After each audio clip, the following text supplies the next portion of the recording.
Welcome back to another episode of Enough.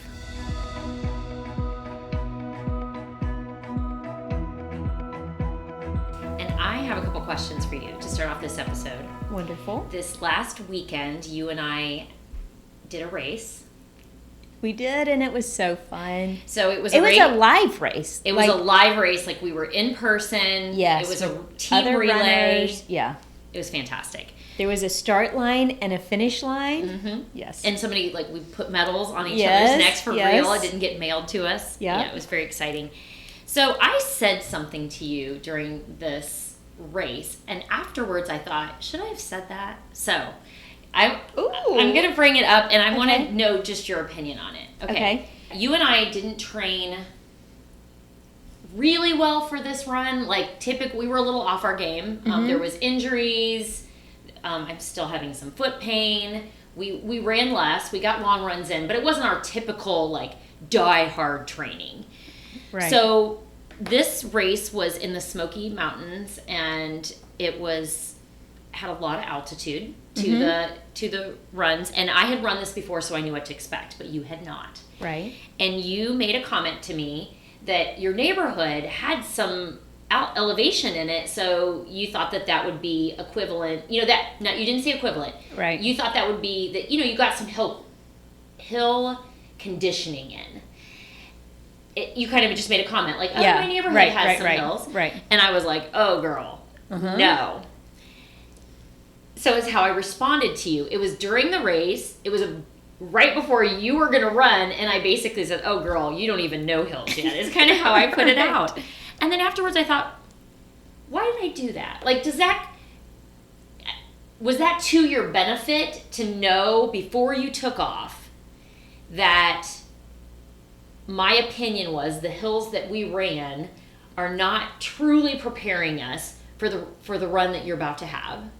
Or is that better for your mental game to know that that I thought it was going to be harder than what you're about to run? Do you see what I'm saying? Yeah. I mean, I wasn't mad at myself for saying it, but I thought afterwards, did that help you or did that hinder you? It really didn't do anything, honestly. It did not. I did not get out of the van thinking, oh no, I'm not going to be able to do this. Or not even the van. We were in a car. But I was thinking, I don't know how I'm going to be able to hold up during this race because I did have an injury. When you say we didn't train, I didn't even run for 3 weeks at all. Mm-hmm. I kept my foot up a lot with ice on it for a long time. And even now, it's still kind of swollen. And so, not only did we not train, we didn't do the hill training. And I do have a route in this neighborhood that is intense with hills if you run it a certain way. And so in my mind I was like, okay, I've done that before, I can handle this, because I was just trying to know I could finish, because my foot did hurt. And so but it had also been rested. It was going to hurt because it was finally starting to move again. So it didn't hinder me. Now, that last 200 foot, I don't even know what it was. I think it was a 200 foot elevation over not a very long time. To hand off It was my last one, and it was super intense. And I think when I finished, I think I said this to you. Maybe I said it to somebody else, but I was like, that was not Timberlake. That was not the same. Because it just kept going and going, and you turned a curve, and you kept going uphill. And I've run a race in Asheville before, and it was Thanksgiving one year. My sister-in-law and brother-in-law and I ran it, and it was kind of the same thing. You're just going up this mountain, and you're like, oh, I've got to be at the top of the mountain, and you turn, and there's more mountain. You think, where did this come from? But yeah, no, it didn't hinder me. Good. It wouldn't have helped me at that point. I mean, it wouldn't have. Yeah. Because, and it was, I started, and I was grateful, though, for our hills, because the first guy I passed, he said, whew, these hills are kicking me. And I was like, these You can do it. Bye. I was like, yeah, I know. You got it, though. You've got it. Because you don't tell somebody. Like, it's not bad whenever they're struggling. But I was grateful for the little hills, but that last elevation was a kicker for sure. Crazy, but it was so fun. It was fun. So fun. We had a good time. Okay, the other thing I wanted to ask you about, and this is actually my last question of the day because I only came with 2, Okay. but is you have made some dietary changes lately in order to just try something new. Mm-hmm. And so you've kind of embraced the plant-based diet regimen. And so I haven't actually done a check-in with you. Like, what do you think? How do you feel? Is it harder than what you thought? Is it easier than what you thought? At this stage in my life, it has not been a difficult adjustment. I feel like if I had started off a year ago or 2 years ago, it would have been a much harder adjustment because I've been introduced little by little to different ingredients, different ways of cooking. You shared a cookbook with me called Power Plates, Power Up Plates. What's the name of it? I think it's Power Plates. Okay, Power Plates. And the first time I got that cookbook, I was like, oh, I'm so excited. And then I was like, what is this? What is nutritional yeast? What is tahini? Like, it was things I had not used before, in cooking. And so it was nice to go into it this time, plant-based. And it has not been difficult at all. But there's so many options now for alternatives, and it's easy to make similar ingredients for what I'm cooking with for my family, and then just make another dish for myself. Last night we had lasagna, and they had a meat sauce, and I had a vegetable sauce, but and then they had the real cheese that I would mix up, and then I had which sounds crazy for me to say this now, but I had mixed up a cashew cream sauce, and it was in the fridge. And so I was able to use that, and then the vegan mozzarella, and it did not take any extra time. But if it had been before, it would have been really difficult, I think. But it was something I wanted to do. I didn't have to do it. I was like, oh, I just want to try it. I got my blood tested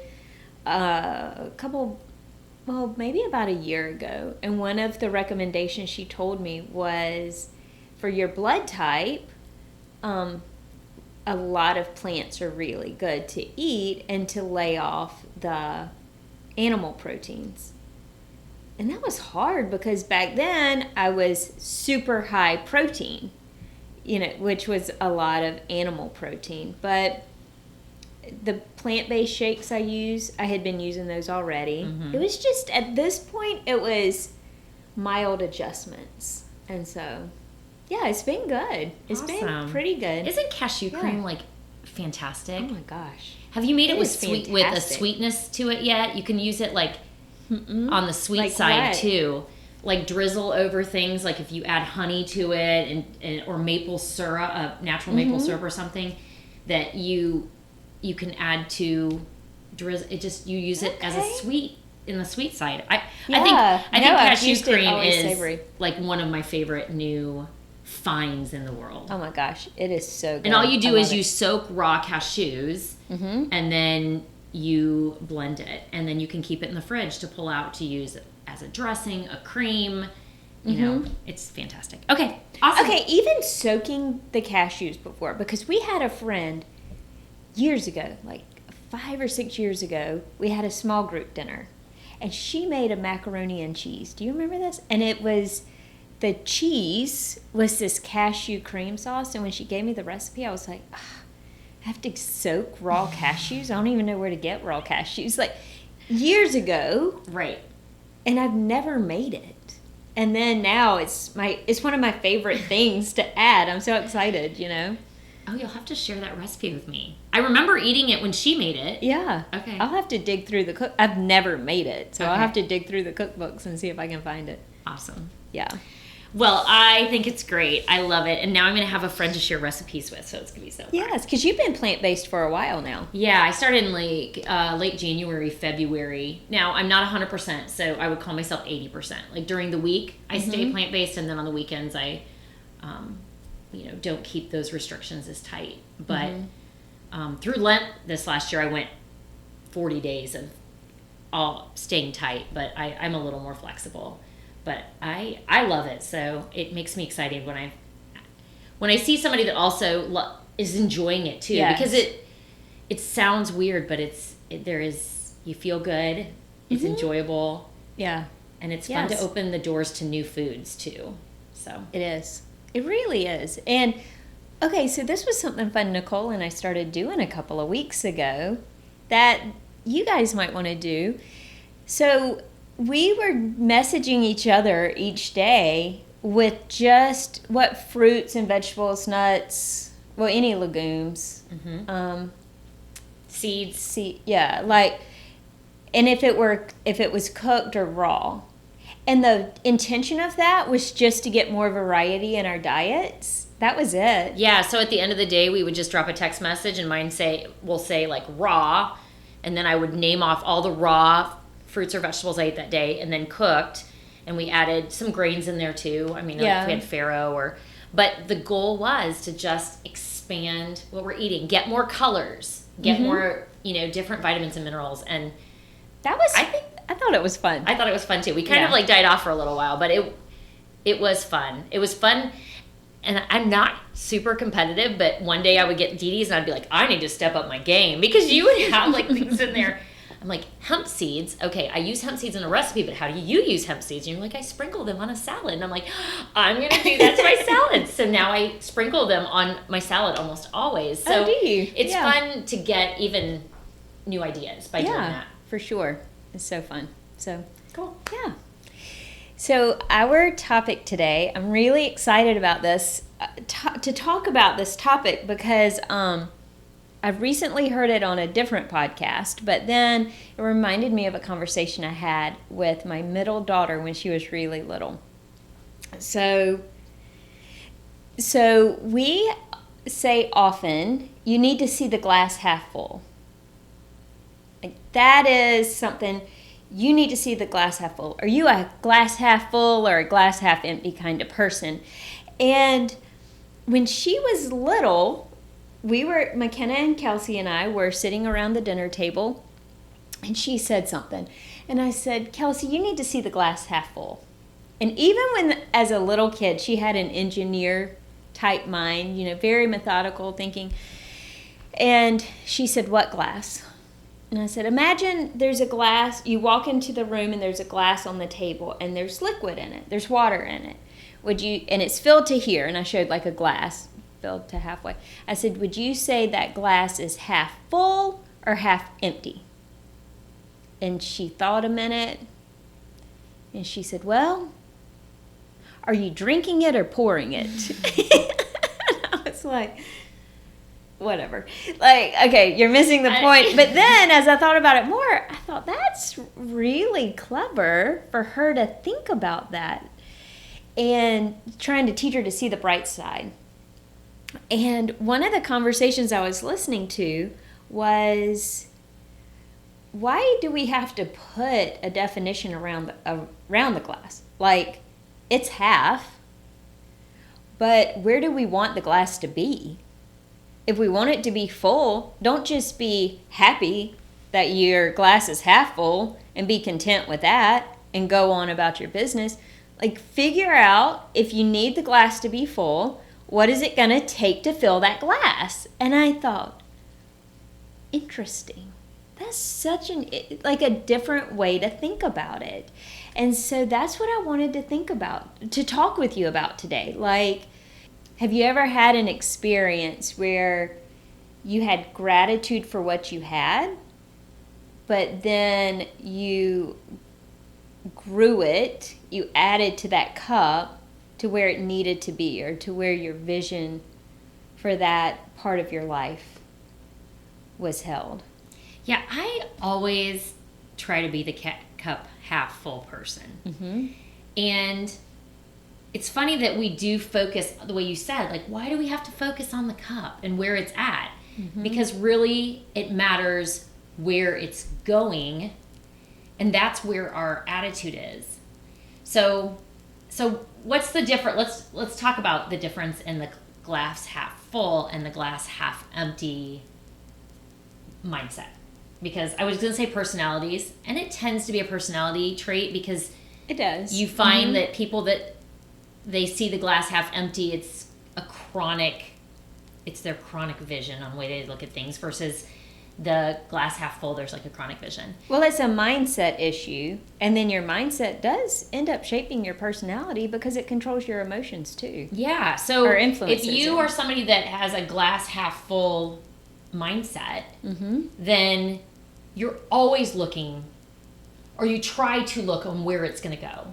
Like, what can I do with this?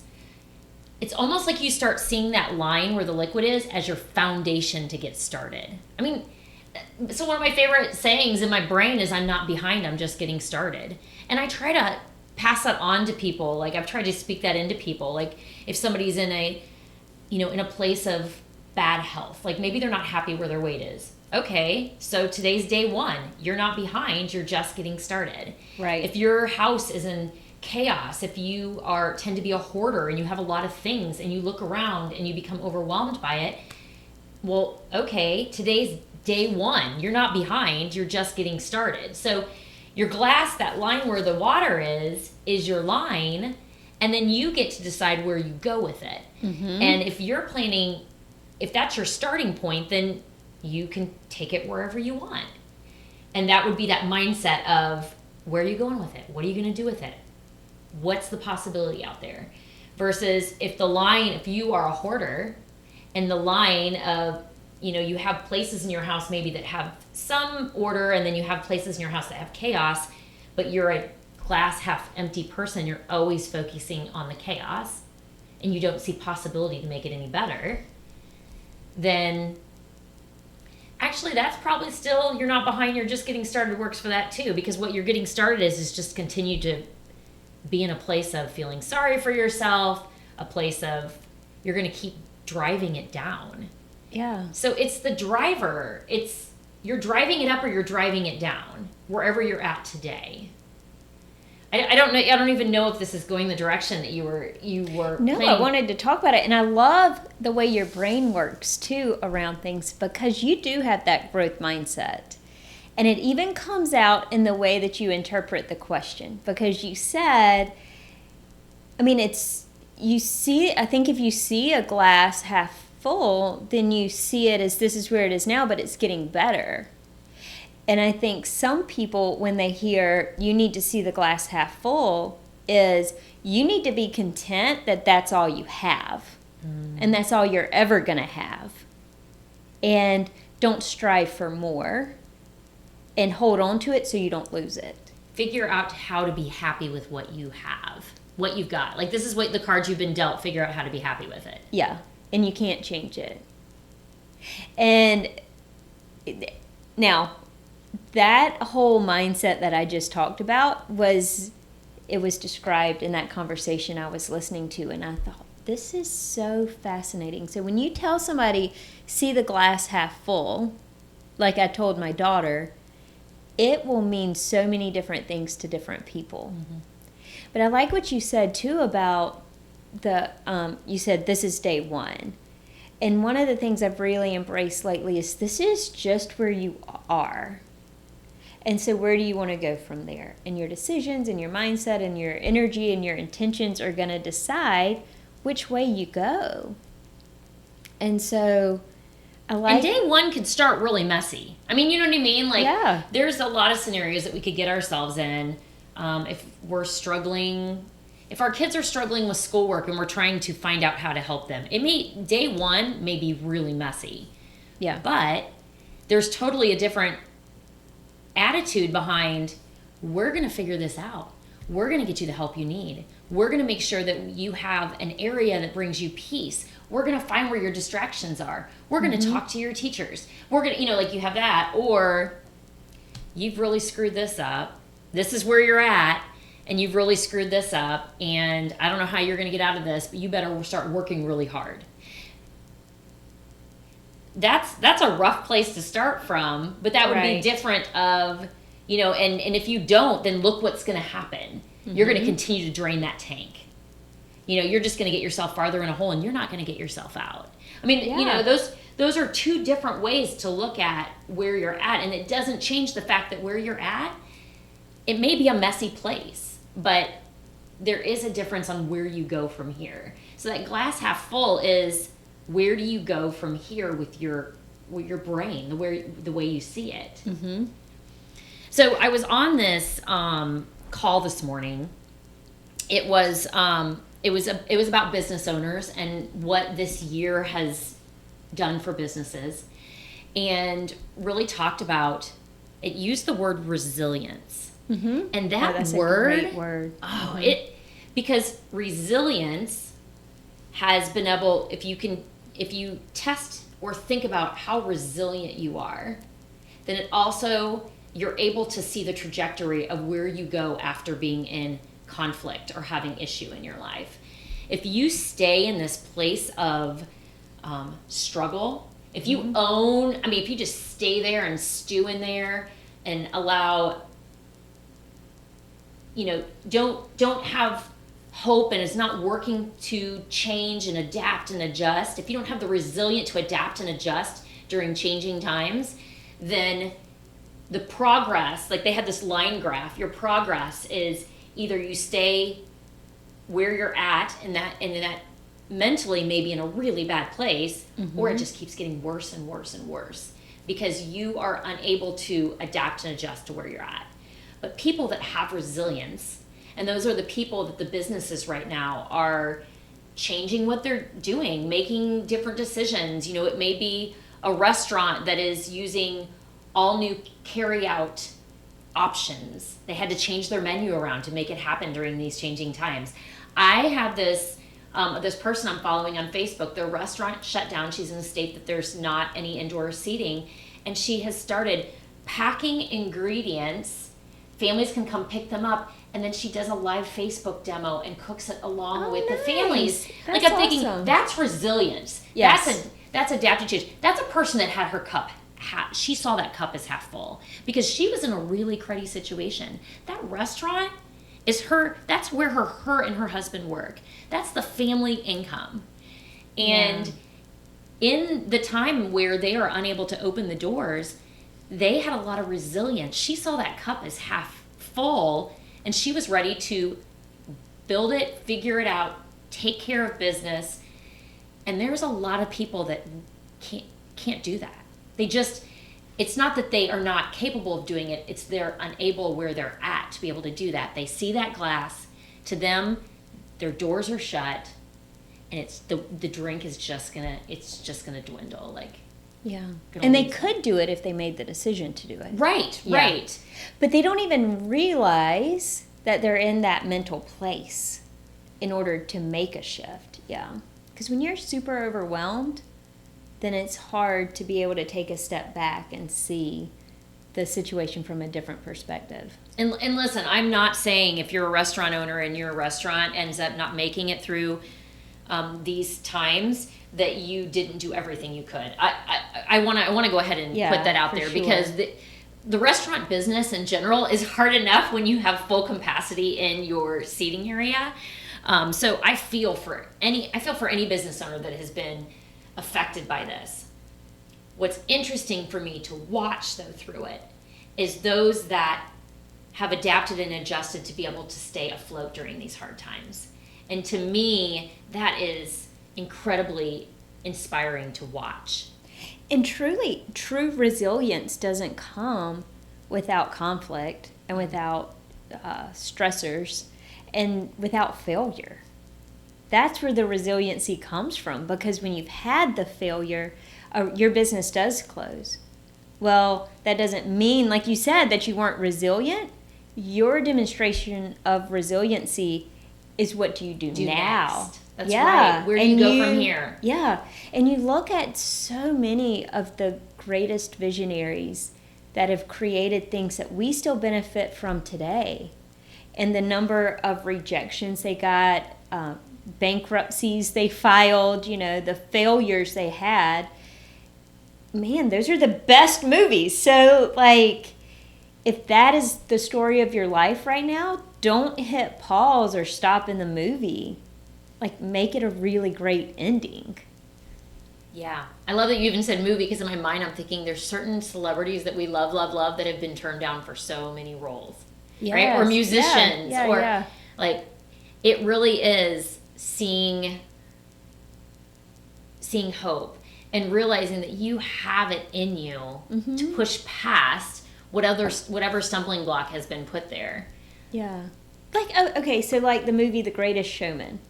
And I know that was all like Hollywooded up or whatever. And, they added great music and storylines to it. But again, the story of failure after setback after, failure, rejection. I mean, he just lived in this failure, rejection, setback sandwich, whether it was the cards that life dealt him or the decisions he made himself. And regardless of your feelings on what the circus ended up being, like, if you just look at the story of resiliency, like if you see that storyline in it, then it's so admirable how he just did not give up. And there's so much more than that. What was in that movie, I had a friend who her husband lost his job, and she had not been the breadwinner in the family ever. Mm-hmm. And she chose to pursue a career that was totally out of her comfort zone, and she did it with this joyous heart. That's ultimately they didn't want their situation to end up the way it was. Like, that wasn't the story they would have written for themselves, right. But they didn't stay there. Like, she made a change and a choice and adapted and adjusted to what was going on and kept going. If I thought of the word resilient, that person would come to mind immediately, because they can't stay in this place of loss and sadness. It would have buckled them. Like, it was, okay, here's our situation. What do we do now? Yeah. And, as we were talking about this, such a great illustration for the glass half full or empty is our finances.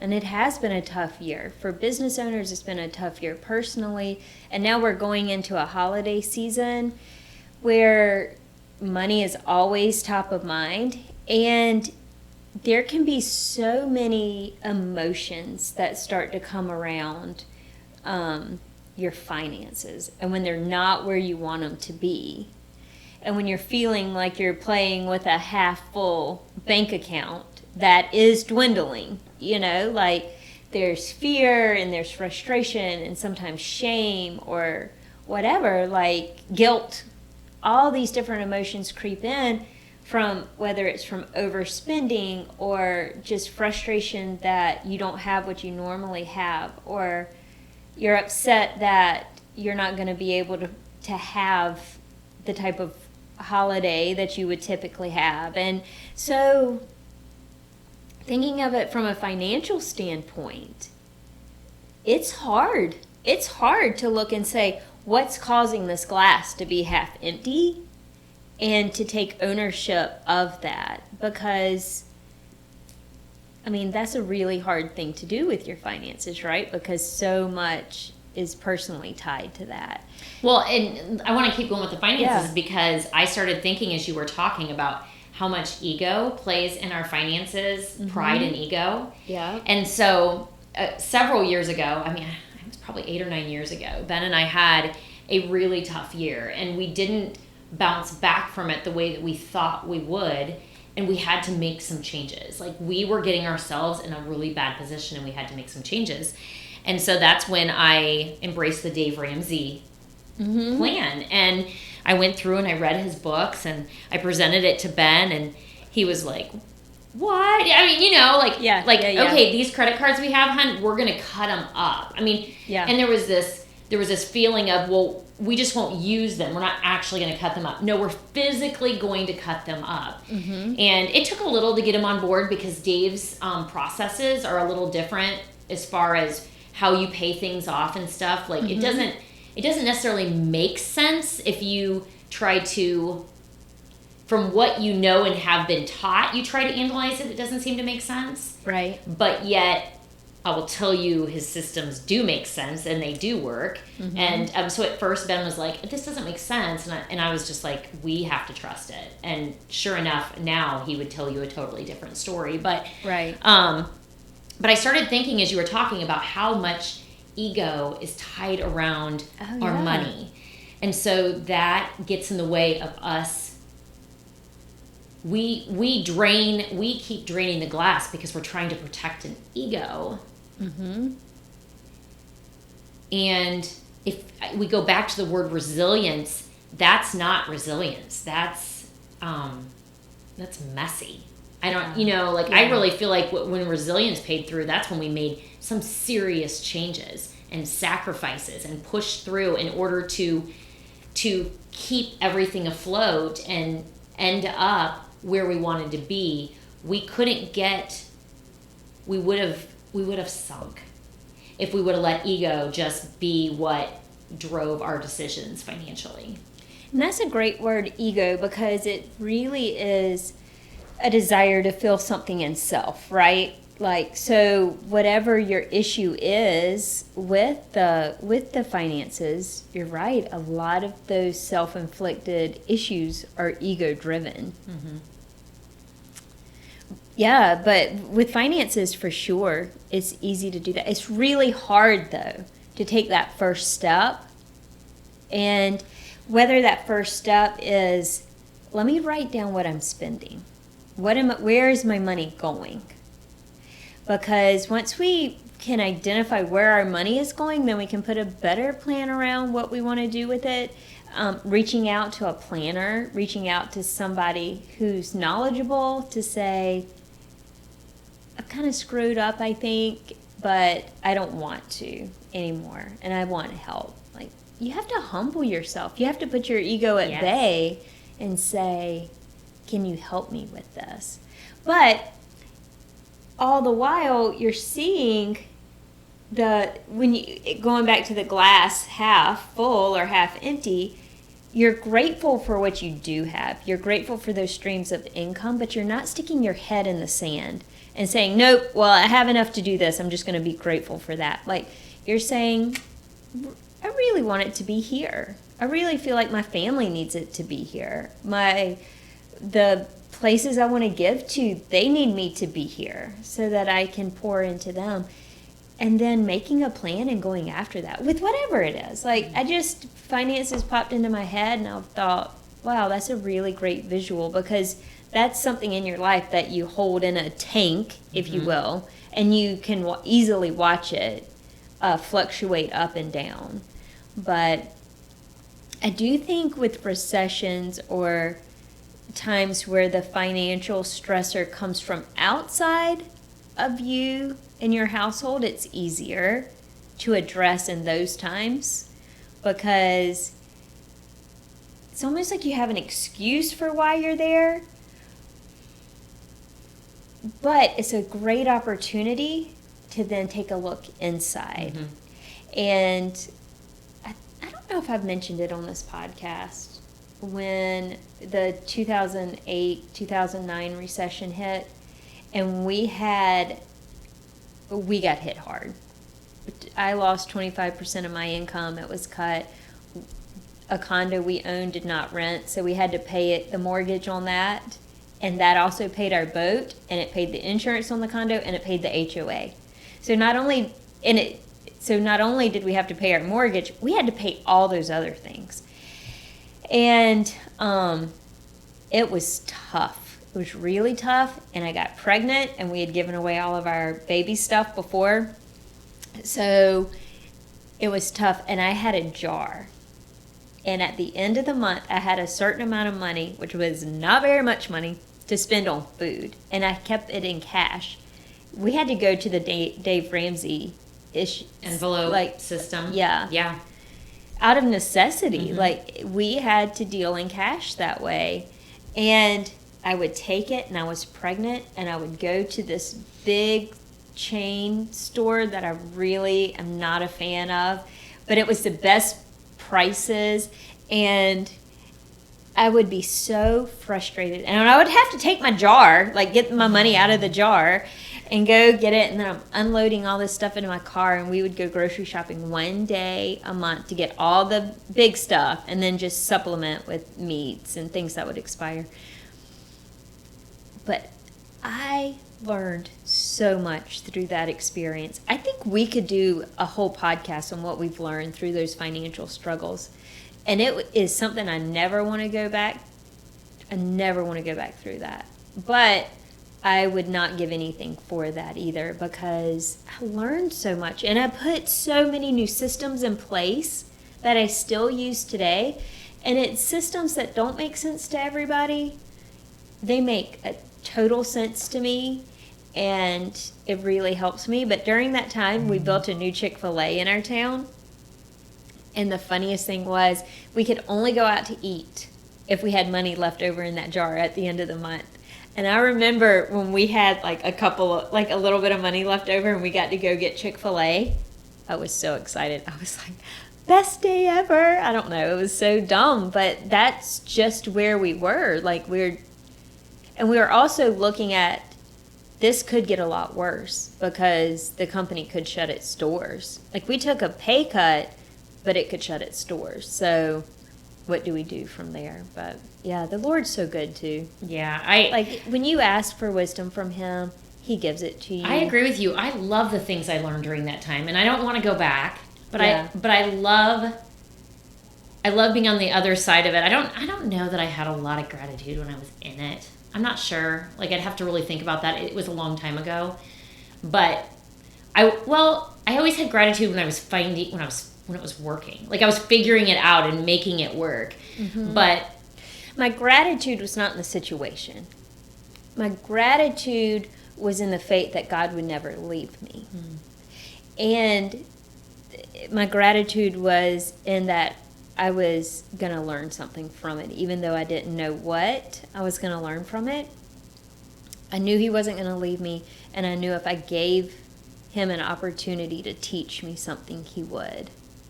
And that's where my gratitude came in. I was not grateful for the situation at all, but yeah, that's where my gratitude so during the time when I really had the struggle and we had to hone down, I became a master couponer. I don't know if you know that about me. But I was the one that sometimes I would get paid to buy items. Like, it just, nice. I had a system and I had it down, but it was so good. And I remember the one meal that when we would have the money left over and we'd get a meal out, mm-hmm. It was always chicken wings. But, was it? Yeah, it was. But it does go back to the glass half full, glass half empty, because if we had taken on that demeanor of everything's falling apart, we're losing all of our money, like the glass is half empty, that would have trickled down to our family, mm-hmm. to our husband, our kids, our situation with work or the community, and it would have colored those days in our lives like really dark and gloomy. But we didn't have that attitude around it. It was, okay, we're gonna figure this out, we're gonna talk with the Lord, and he's gonna show us and he's gonna help us. And that is the difference. It's not the situation, it's your approach to the situation. And if you just don't you don't have to put an emotion around where the glass is. Just identify, where is your glass and where do you want it to be? Okay, what do you need to do to get there? yes. So, Yeah, that's excellent. yeah. I love it. Thanks for joining us today. And if you would like to learn more about Dee Dee or myself or our coaching, or just connect with us on social media, then go to www.liveyourdesign.life. Have a great week, guys.